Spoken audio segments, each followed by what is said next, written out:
Kahit ikaw ay mananampalataya ng ating Panginoon, kahit araw-araw kang nagbabasa ng Biblia, kahit araw-araw kang nananalangin, linggo-linggong nagsisimba, hindi magagawa ng pagsisimba nating mapigilan ang mga storms and challenges na meron sa ating buhay.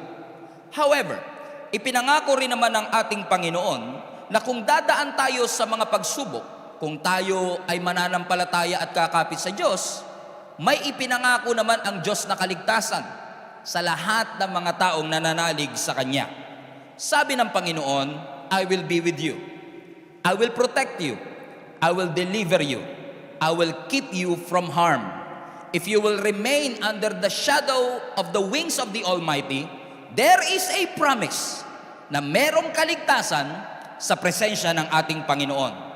Ibig sabihin, every Christian should not allow the presence of the storm to doubt the presence of God. Ibig sabihin, lahat ng nananampalataya sa ating Panginoon, hindi porket may presensya ng problema, ay nawala na ang presensya ng Panginoon. Nangako ang Panginoon na kasama natin siya, at kahit anong pagsubok ang ating pagdaanan, mananatili ang kanyang pangako na hindi kanya iiwan, hindi kanya pababayaan, yung pagmamahal niya magpapatuloy at ang purpose ng Panginoon sa iyong buhay ay hindi mahihinto.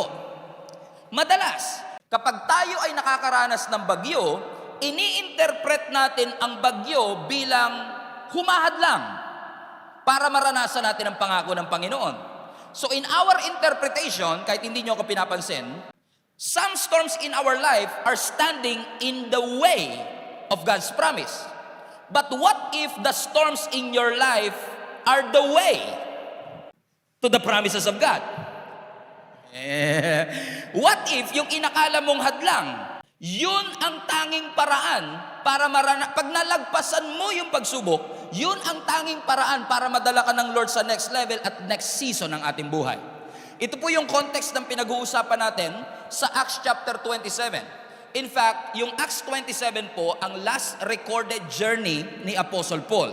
Now, dito po sa kwentong ito, mga kapatid, sumakay si Apostle Paul ng isang barko mula po sa Caesarea, papunta po ng Rome sa may Italy.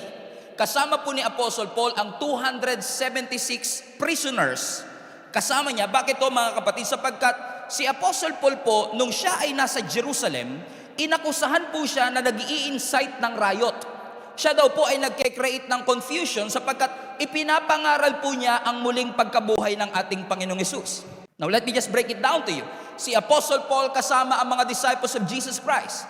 Dahil na-witness po nila ang resurrection ng ating Panginoong Hesus and they continue to preach the resurrection of our Lord Jesus Christ, ang interpretation ng mga Pharisees and Sadducees, nagke-create lang sila ng gulo. Sapagkat marami ng mga nasa Judaism na lumilipat dito sa the way o sa bagong relihiyon daw na itinatayo ni Apostle Paul.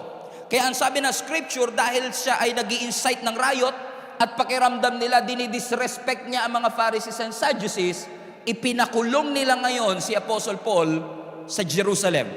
Now this is where it gets interesting. Kasi nung si Apostle Paul ay nasa Jerusalem, sinubukan siyang hatulan, i-trial for 2 years. Pero after 2 years ng hearing, wala silang makuwang concrete evidence na talagang si Apostle Paul ay may kasalanan. Kung kaya't si Apostle Paul, dahil after 2 years of being imprisoned, ginamit niya na ngayon yung kanyang citizenship. Kasi maraming Christians hindi alam na si Apostle Paul was actually a Roman citizen. Roman citizen siya.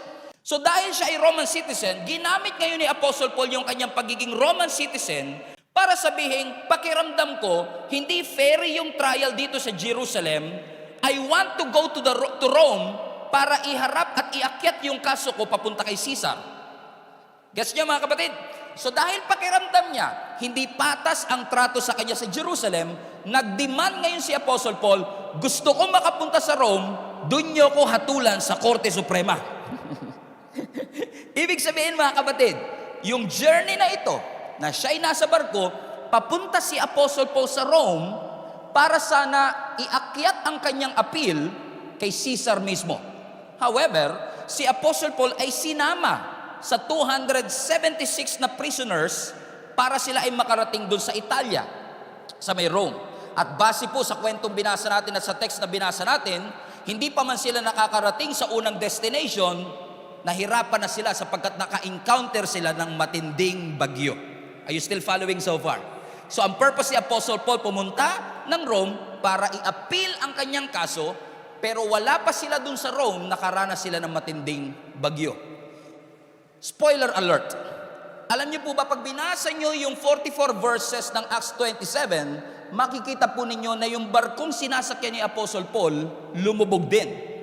So on the way to his trial, on the way para sa maabsuelto siya sa kanyang kaso, he has to go through two important challenges in his life. Storms and shipwreck. Binagyo na, lumubog pa yung barko. And usually mga kapatid, we use this platform a lot to talk about the storms in our life. Siguro naman po narinig na nyo ng maraming beses sa akin na anumang bagyo ang ating pagdaanan, kasama natin ang ating Panginoon. Hindi tayo iiwan ng ating Panginoon. Pero magkaiba po yung storm sa shipwreck. Anong difference, Pastor? Kasi yung storm, it may delay your journey, pero ang shipwreck could actually stop your journey. Yung storm, it will pass over. Pero ang shipwreck, it will force you to start over. Nakaranas na tayong lahat ng storm, pero marami din sa atin tahimik lang, pero nakaranas sila ng shipwreck. Malalaman niyo to, ganito no? Nung nakaranas ka ng storm, ang sabi mo kay Lord, Lord, bakit nangyari to sa akin? Pero yung nakaranas ng shipwreck, ang sinasabi nila, may Diyos ba talaga? Yung mga dumanas ng bagyo, ganito yan. Kapag may problema sa relationship, may storm. Pero pag nag-break kayo, yun ang shipwreck. Guess nyo na? Amen? So, lahat nag-i-struggle, pero marami sa atin mga kapatid na challenge tayo, marami sa atin na i-inspire tayo sa salita ng ating Panginoon na sinasabing kasama tayo ng ating Panginoon sa anumang storm na pinagdadaanan natin. Pero we have to recognize as well na bawat Kristiyano daraan sa mga shipwreck ng ating buhay. Malulugi ang negosyo, mawawalan ng trabaho, mamamatayan ng mahal sa buhay, mawawalan ng pinagkakakitaan. Maraming bagay na nakakapagpa-symbolize the shipwreck that happened in your life. Ibig sabihin, ang shipwreck is actually an illustration, a metaphor for everything that is losing in your life. Yung nawawala, yung lumulubog. Pero alam niyo ba mga kapatid, sa storya na pinag-aralan natin, since 44 verses nga to, hindi naman natin kaya lahat pag-aralan kung i-discuss natin yung 44 verses, pero uunti-untiin ko na lang i-digest sa inyo para mas maunawaan natin. Kasi kung babalikan po ninyo mga kapatid ang storya mula dun sa simula, bago pa man umalis si Apostle Paul, bago pa man sila tumawid papunta ng Rome, kinausap niya na yung mga sailors.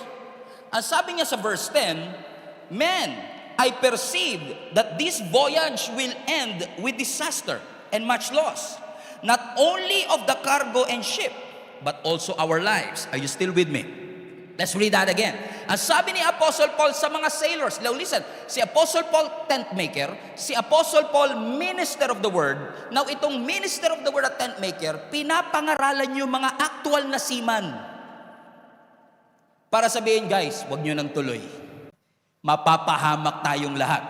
Hindi lang tayo mawawala ng kargo, pati yung buong barko lulubog and we will lose our lives. Now this is a bold statement from Apostle Paul himself, na wala namang alam sa navigation sa barko. In essence, kung ipaparaphrase natin yung sinabi ni Apostle Paul, ang sinasabi lang ni Apostle Paul, hey guys, listen, the ship will not make it. Alam ko may plano tayong tumawid sa kabilang side, pero hindi makakatawid yung vessel natin. Our vessel will not survive this storm because this ship will fall apart. Hindi ko alam kung sinong kinakausap ng ating Panginoon, pero gusto lang ipaalala ng Panginoon sa iyo. Alam kong lahat tayo, we want to get to our destination, but some ships in your life will not make it. Tamo tahimik? Mas maganda kasi pag-usapan nyo, you are going to make it. God is going to bless you. God is going to open doors of opportunity in your life. God is going to use you to be a blessing to other people. And everybody will shout. Everybody will say, Amen. Pero mahirap mag-Amen kapag sinabing may mga ship sa buhay ninyo na hindi magtatagal. May mga ship sa buhay natin na nalulubog. May mga relationship na mapuputol. May mga partnership na mapuputol. May mga friendship na masisira. May mga hardship na pagdadaanan. Come on now. Amen. There will be ships in your life that's not going to make it. Alam ko nananalangin tayo. Alam ko nagpa-fasting tayo. Alam ko meron kang pangarap of a happily ever after. Alam ko meron kang vision that you're going to make it, that you're going to succeed. But some ships in your life will not make it. Sometimes, may mga barko, may mga ships sa ating buhay na hindi makakarating sa kabilang dako. Kahit gaano kalaki ang Bible mo, kahit linggo-linggo ka nagsisimba, some ships in your life will fall apart. The thing that you're holding on will fall apart. May mga projects na hindi matutuloy. May mga businesses na magsasara. May mga mahal sa buhay tayong magpapaalam. Alam kong gusto natin na ayusin ng Diyos ang mga circumstances na meron tayo sa ating buhay, but I'm afraid to tell you that some ships in your life will fall apart. Now listen. Alam kong tahimik kayo and I expected it na magiging tahimik kayo, mga kapatid. Pero di ba, wala naman siguro sa ating sasakay ng barko kung alam mo lang naman nalulubog ito. Right? Ba't sino sa inyo, pupunta kayo sa pier, sabi niya, lulubog to pero sasakay ako. Si Apostle Paul lang nagsasabi noon. Pero sa realidad ng buhay, kung alam mong lulubog yung barko, ba't ka sasakay? Kung alam mong yung eroplano babagsak, bakit ka sasakay? Kung alam ko lang na ipagpapalit niya ako sa iba, di na ako pumayag na pinakilig niya ako. Di ba? Kung alam ko lang naman na tatanggalin ako sa trabaho, bakit pa ako nag-apply? Kung alam ko lang naman na magbabackslide ako, bakit pa ako naging born again in the first place? Kung alam ko lang naman na malulugi yung negosyo, di ko na sinimulan. Kung alam ko lang na yung proyektong ito ay masisira at mahihinto, bakit kailangan ko pang sinimulan? Katulad ni Abraham, kung alam lang sana ni Abraham na ipapa-offer lang yung anak niya si Isaac, ba't pa siya binigyan ng anak? Bakit ka pa sasakay ng barko kung alam mo naman palang lulubog? And sometimes when our ships are sinking, the boat is sinking, group yourselves into three. Minsan, listen to me mga kapatid, I believe God is talking to you today. Marami sa atin ang hanggang ngayon in denial pa rin. Kasi pakiramdam natin kaya nating sagipin yung barko using our own skills and our own ability.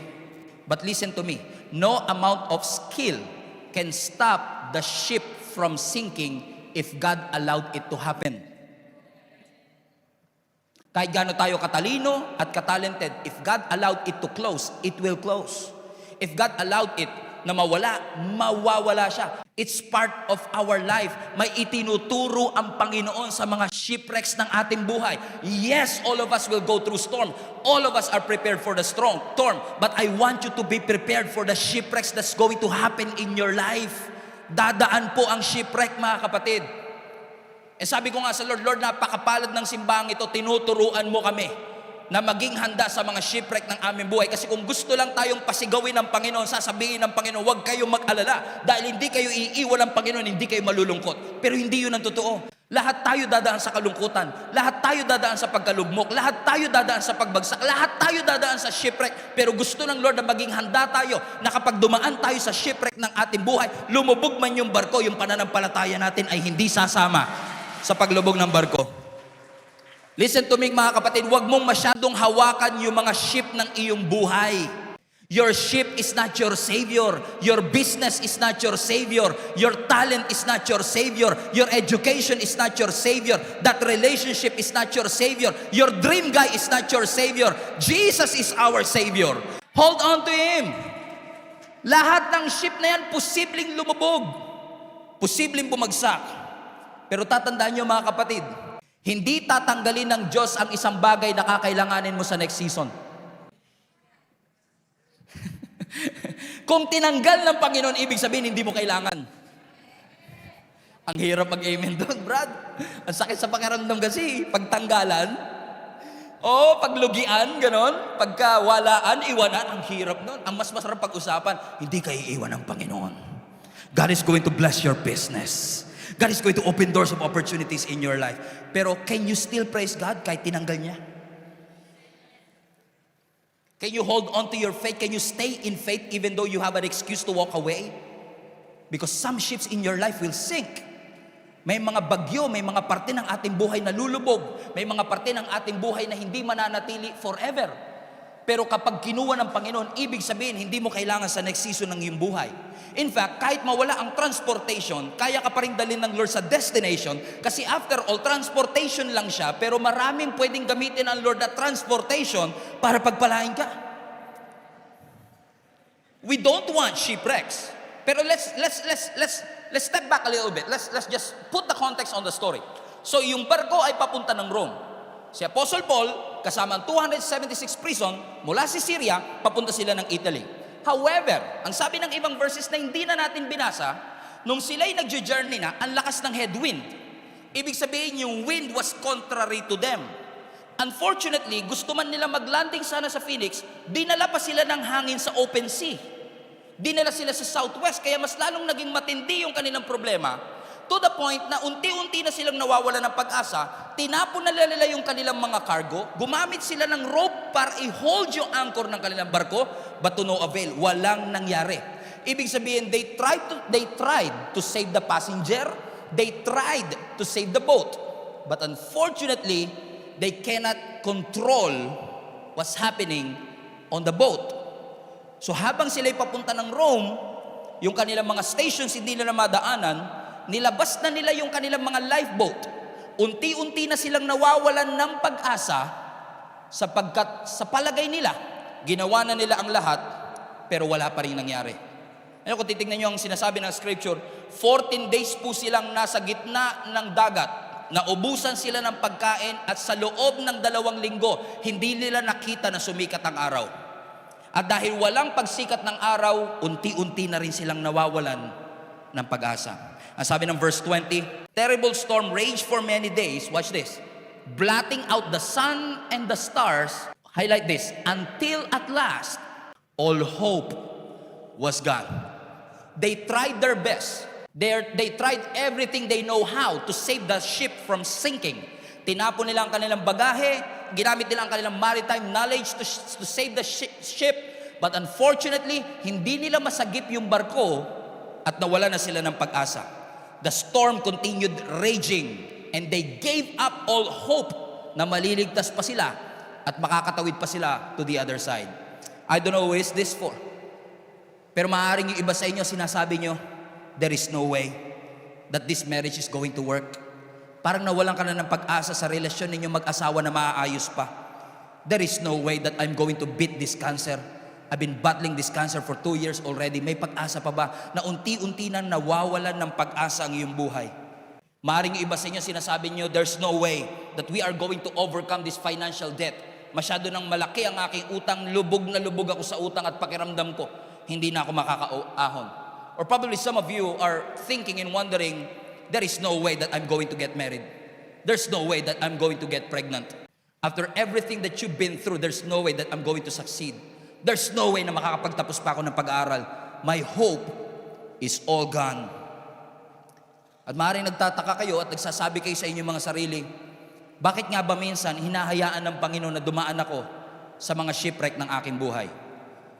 Why would God allow shipwrecks in my life? Hindi ba niya kayang gawin ang lahat para iligtas ako? Hindi ba niya kayang gawin ang lahat para ayusin ang lahat ng bagay na meron sa akin buhay? Bakit niya inaalaw na mawalan ako ng project? Bakit niya inaalaw na mawalan ako ng job offer? Bakit niya inaalaw na manakaw sa akin yung promotion? Bakit inaalaw ng Lord ang shipwreck sa aking buhay?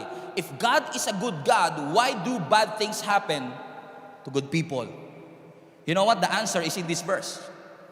Bakit? Hindi sila dapat dadaan sa bagyo at sa shipwreck kung nakinig lang sila kay Apostle Paul. Watch this. Ang sabi ng scripture, you should have listened to me. Ang sabi ni Apostle Paul. Bago pa sila umalis, sabi ko na sa inyo, huwag kayong maglalayag, mapapahamak tayo. Remember verse 10? Di ba sinabi ni Apostle Paul, huwag na tayong tumawid because I perceive that there will be trouble ahead of us. Merong shipwreck, loss of cargo, mamamatay tayong lahat. Pero dahil si Apostle Paul, tent maker lang, ayaw nilang pakinggan. Kasi mas may tiwala sila sa expertise ng seaman kesa sa salita ng Panginoon. Amen. Kaya hindi sila naniwala. At dahil hindi sila naniwala, dumaan sila sa bagyo. Now imagine this scenario. Binalaan sila ni Apostle Paul, hindi sila nakinig. Nung nandun na sila sa gitna ng bagyo, gumigewang-gewang yung bangka, ginagawa na nila ang lahat para maligtas, and then nakatayo si Apostle Paul. Kung nakinig sana kayo, di dapat hindi tayo binabagyo ngayon. Alam nyo, isa sa mga reason, fasten your seatbelt ha, ayoko kayong saktan. Pero isa sa mga reason kung bakit tayo nasa shipwreck, hindi ka kasi nakinig eh. Sinabihan ka before, wag na yang lalaki na yan, ang tigas ng ulo mo. Sinabihan ka na before, hindi kikita yung negosyo na yan. Pero dahil mas may tiwala ka sa expertise mo bilang entrepreneur, kesa sa salita ng ating Panginoon, sinuway mo ang ating Panginoon. Hindi ka nakinig. Isa sa mga rason kung bakit tayo dumadaan sa shipwreck, we're not listening. Ano ang sinasabi ni Apostle Paul? Balik mo yung verse, anak. Ang sinasabi ni Apostle Paul, you should have listened to me in the first place and not left Crete. You would have avoided all this damage and loss. Kung nakinig ka, hindi dapat madadamage yung barko. Now, it's too late. Ang sinasabi ni Apostle Paul, kahit mag-pray kayo, yan na ang destiny natin. Kahit mag-fasting kayo, yan na ang destiny natin. Ibig sabihin, yung shipwreck na yun is actually a consequence of their disobedience. And no matter how much you prayed for it, yes, God is a God of miracles, but no matter how much you prayed for it, if God allowed it to happen, if this is the consequence of our disobedience, unfortunately, it will happen. Yung nga lang minsan talaga mga kapatid, kapag may mga shipwreck sa ating buhay, ang lahat ng sisi laging nasa dyablo, no? Pasin nyo yun? Right? May sakit ako ngayon. Yung dyablo, inaatake na naman ako. Di ba? Kaya sabi ng dyablo, mananahimik ako kung na naman nadami nito. Di ba? Pasin nyo, yung dyablo tuloy, nagtataka na, lagi na lang ako. Lahat na lang ng credit, binigay nyo sa akin Di ba? Sikip na naman ang dibdib ko. Inaatake na naman ako ng dyablo. Sabi ng anak mo na, yung crispy pata kasi binanatan mo eh. Nag-guess yung sinasabi ko mga kapatid, we give so much credit to the enemy, while in fact, some of the shipwrecks that happen in our life is because we decided not to follow the instructions of the Lord. Ang hirap talaga mag-amen pag ganito. Now, listen to me. May mga bagyo naman at may mga shipwreck na hindi ikaw may kagagawan. Halimbawa, pag naghiwalay yung mga magulang mo, ikaw lang yung casualty. Hindi mo naman ginusto yun. Tama? Mga kapatid? Halimbawa, kapag na-scam ka o nadaya ka, nagtiwala ka lang naman eh. Kaso talagang yung pinagkatiwalaan mo, hindi mapagkakatiwalaan, nadaya ka. And let me just say this to you. Mag-ingat kayo mga anak ha. Alam niyo kung bakit? Hindi ko na mabilang kung ilang tao araw-araw nakakausap ko na nai-scam. At pag nakita niyo po ang mukha ng lahat ng nai-scam, maaawa po kayo. Milyon-milyon, hundreds of thousands of pesos ang kinukuha sa kanila ng mga scammer, nadadaya, naloloko. Minsan ang ugat greed. Minsan ang ugat talaga is ignorance. Hindi lang nila alam how to protect their accounts and so on and so forth. Pero kapag may mga ganitong pagkakataon, sasabihin mo, shipwreck to sa buhay ko pero hindi ko naman to ginusto. Nakinig naman ako sa Panginoon kaso minsan nagtiwala lang ako sa iba. Pero may mga shipwreck sa buhay natin na kasalanan talaga natin. Kaya nga parang alam nyo, ang rinig ko sa sinasabi ni Apostle Paul, I told you. Sinabi ko na sa inyo, wag na tayong maglayag. God instructed you to stay and you choose to sail, is your choice. Kagagawan nyo yan. You are in the middle of this storm because you spent too much money without wisdom. You are in the middle of the storm because you did not listen to what God is saying. You are in this mess because you procrastinated. Hindi mo trinabaho, hindi mo pinagbuti. And there are storms na kagagawa ng ibang tao, but there are storms na kagagawa ng hindi natin pakikinig. Sinabihan ka na noon, wag siya. Pero pinilit mo kasi, Pastor, magbabago to. May potential naman po siya eh. Oo, may potential din siyang saktang ka. May potential din siyang pahirapan ka. Makinig ang mga may pandinig. Kasi pag kinilig, ayaw nang makinig.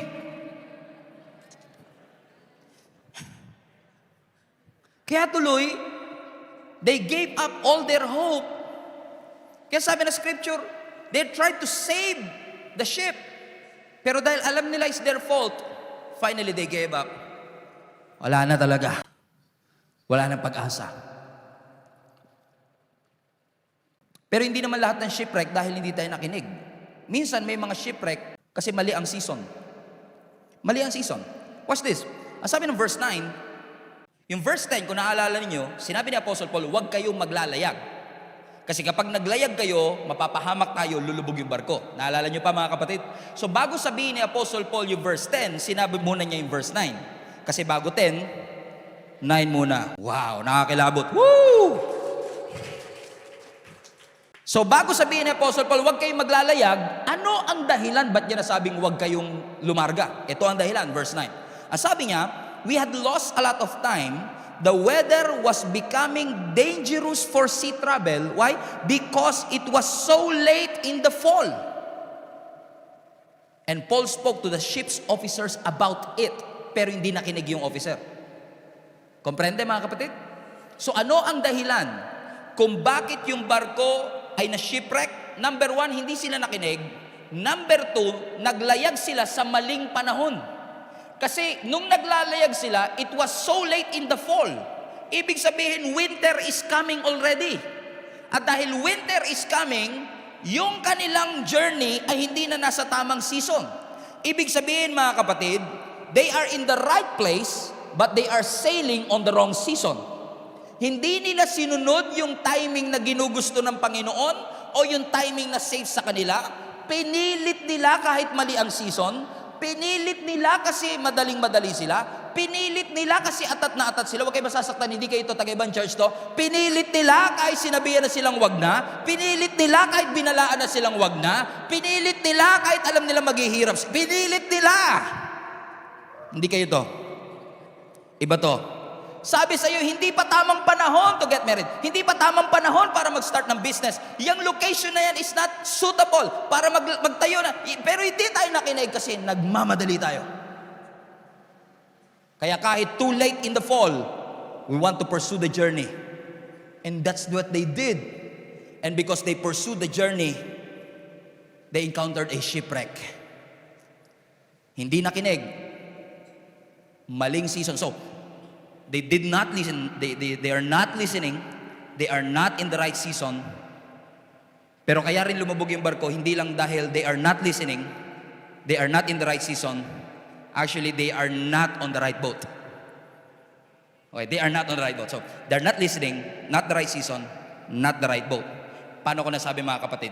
Kasi kung babalikan po ninyo mga kapatid yung verse 6, bago yung verse 9, bago yung verse 10, so pabalik tayo, di ba? So yung verse 10, sabi ni Apostle Paul, wag na kayo maglalayag. Kaya pala wag maglalayag because it's too late in the fall. Winter season na. Mabagyo sa lugar na yan. Mapapahama kayo. Pero bago sinabi ni Apostle Paul yun, may nangyari pa sa verse 6. Ano nangyari sa verse 6? Are you still with me? Verse 6, sabi na scripture, there, the centurion found an Alexandrian ship sailing to Italy and he put us on board. So the Bible says, no habang sila'y nagbabiyahe na, from Jerusalem, nakatagpo daw po sila ng Alexandrian ship na papunta ng Italy at dun sila lahat ipinasakay. Now, I want you to notice one thing. Look at this word. Highlight this. Look at this word, found. So when they got there, sa pier, they found the ship. At dahil they found the ship, akala nila it's the right ship. Hindi nga right ship kasi wrong kasi nga winter na, hindi designed yung barko na yon to endure the winter season. But since they found it, yun ang kanila. So, they're not listening, they're not in the right season, and they are not in the right boat. Bakit ko nasabi, paano mo nasabi, Pastor? Because they found it.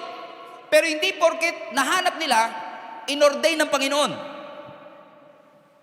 Hindi porket nahanap mo, yun ang ordained ng Panginoon. Nahanap ko na ang tamang babae para sa akin.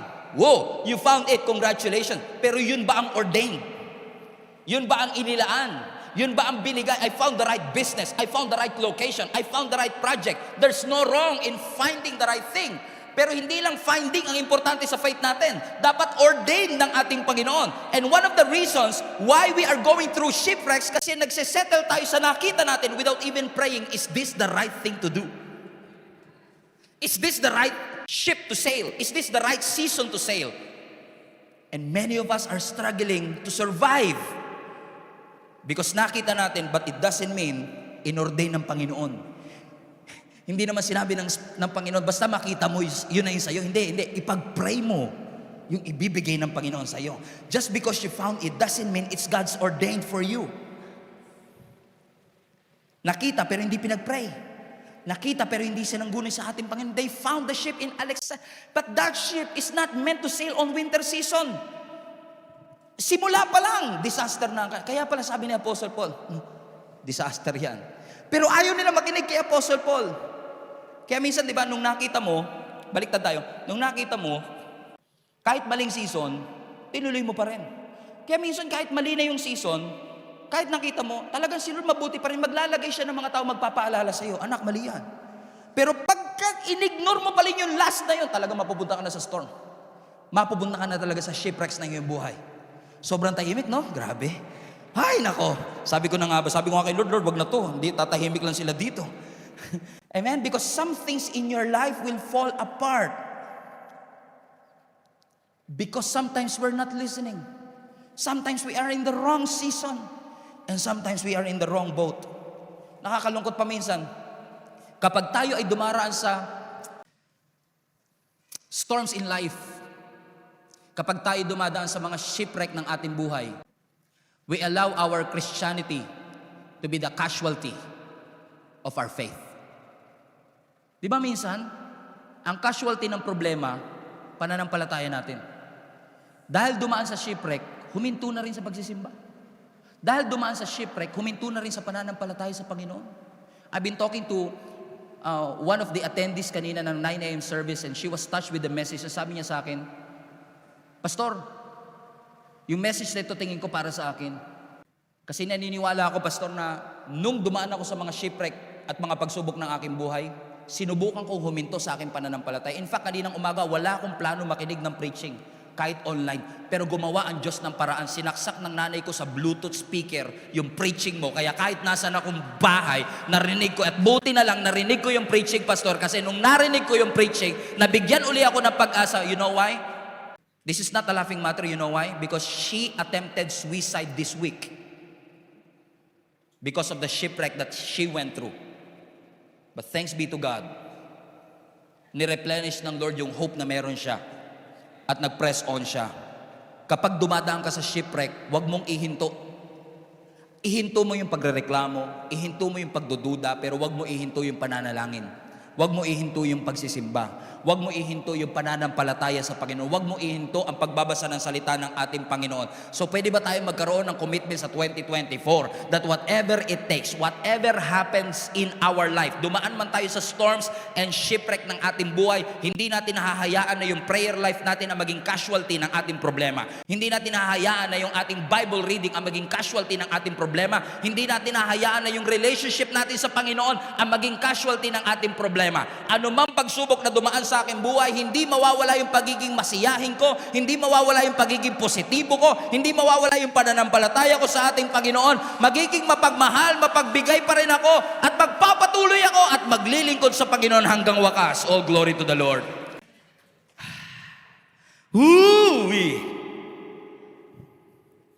Pero in case tahimik ka buong service, at ine-expect kung magiging tahimik ka talaga buong service, bibigyan kita ng one last time to say amen. Kasi ito lang yung pinaka-amenable part ng preaching sa totoo lang. Amen? So fasten your seatbelt, because when I read this, I want you to confess this with all your heart, that whatever this verse is saying, you're gonna hold on to it. And you're going to believe that this is something that God is promising in your life today. Amen? Kasi sabi ng scripture, they lost all their hope. Tinanggal nila yung kanilang mga bagahe, tinapon nila ang kanilang bagahe, binaba nila yung kanilang angkor, ginawa nila ang lahat to save the ship. But unfortunately, they cannot. Kaya sabi ni Apostle Paul, sinabi ko na sa inyo, wag na kayong mag-sail, pero mapilit kasi kayo. Ang saklap, no? Kasi, alam niyo yun, yung parang, may kaibigan ba kayo nung nasa problema ka na, sinabihan ka pang, sinabi ko kasi sa iyo eh. Di ba parang sarap sa pakin ng mga ganon? No? Alam ko na nga, tama ka na nga, hindi na nga ako nakinig eh, no? Tapos papamukha mo pa talaga sa akin, maling-mali ako eh, no? Ang kailangan ko ngayon, solusyon, hindi konsumisyon. Di ba may kilala kayong ganon? Just imagine, Apostle Paul, nakatayo siya doon. Sinabi ko na sa inyo, huwag na kayo maglalayag. Kasi mapanganib nga. But watch this. May sinabi pa si Apostle Paul kasunod nun. Pero sabi niya sa verse 22, again, this is the amenable part of the message. So don't miss this. Ang sabi ng verse 22, but alam ko that we are going to face a trouble, but take courage. Why? Because none of you will lose your lives, even though the ship will go down. Na-miss pa rin ang katabi nyo. Na-miss niya pa rin. Bibigyan ko kayo ng one last na. I-rephrase natin. Ang sinasabi ni Apostle Paul, the ship will not make it, but you will make it. That's what he is saying. Huwag kang matakot, kapatid. Kasi lahat ng ships mawawala. They are not going to make it, but you are going to make it. Some relationships will not make it, but you are going to make it. Some partnerships will not make it, but you are going to make it. Some relationships, some friendship will not make it, but you will make it. Some businesses will not make it, but you will make it. Some contracts will not push through, but you will make it. Bakit? Ang kamay ng Panginoon wala sa barko. Ang kamay ng Panginoon nasa iyo. Ibig sabihin, saan ka man naroroon ngayon, the hand of the Lord is in your life today. And He is reminding each and every one of us, the ship will sink, but you are going to make it. The relationship won't make it kahit 11 years na kayo. The relationship won't make it kahit 12 years na kayo. But you are going to make it in Jesus' name. Hallelujah.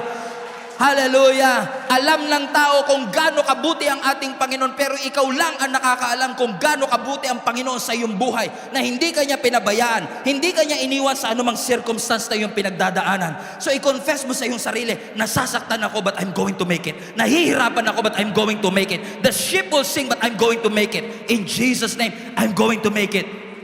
We are going to make it. Ang sabi ni Apostle Paul, take courage! Lulubog yung barko.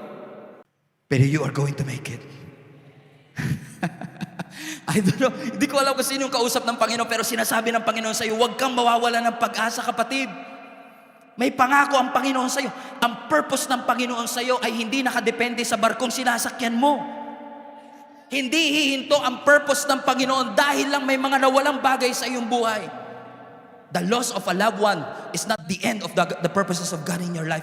God is going to help you to make it through the other side. In fact, mga kapatid, yung mga shipwreck, detours lang talaga siya if you think about it. Nag-change man ng way, pero hindi nag-change ng promise ang Diyos. Nagbago man ng daan, nagbago man ng timeline, nagbago man ng schedule, pero ang purpose ng Panginoon sa iyo ay hindi matatapos. The ship won't make it, but you are going to make it.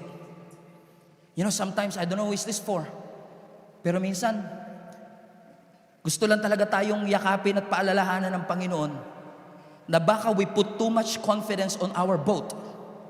We put too much confidence at pananampalataya sa bangka natin.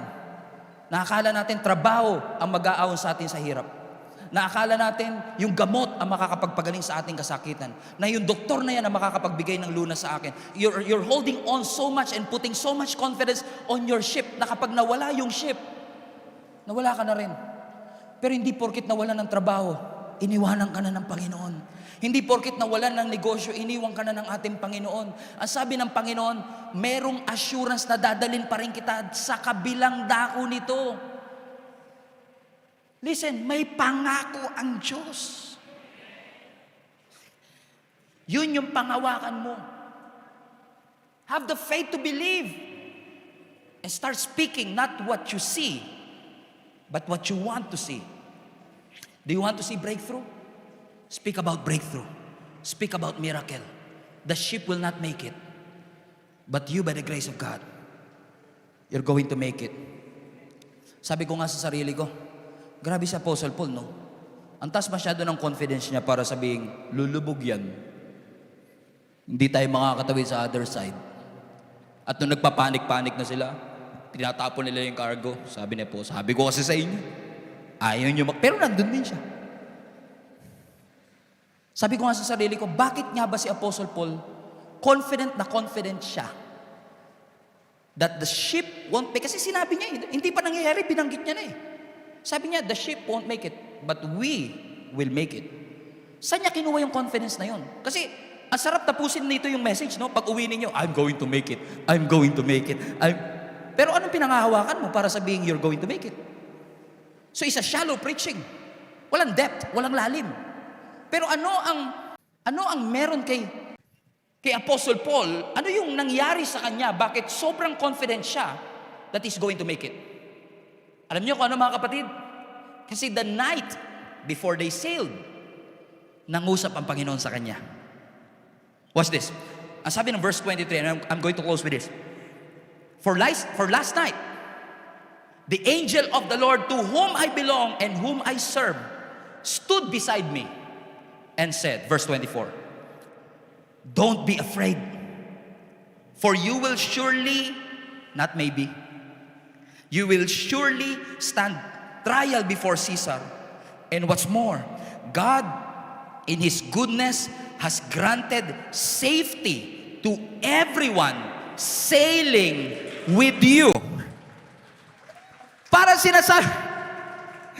sinasabi ng angel kay Apostle Paul, dahil nandun ka sa bangkang yon, lahat ng mga kasama mo maliligtas na rin kasama mo. Ano sinasabi ni Apostle Paul? Kaya confident si Apostle Paul na sabihin that my ship won't make it, but I will make it. Kasi nangako ang Panginoon sa kanya na ang purpose at ang final destination niya, haharap siya kay Caesar, doon mismo sa Roma. Sabi ng Scripture, you will surely stand trial before Caesar. Ibig sabihin, sure na sure ang Panginoon that whatever happens, magkaroon man ng detour, mapunta ka man sa Phoenix, mapunta ka man sa ibang lugar, but I will surely bring you to your destination. Don't be afraid. Don't be afraid. Don't be afraid. Don't be afraid. Alam ko nakakatakot pag tinitignan mo ang bank account mo. Alam ko nakakatakot pag tinitignan mo lahat ng mga credit card bills mo. Alam ko nakakatakot kapag tinitignan mo ang sitwasyon ng iyong mga anak.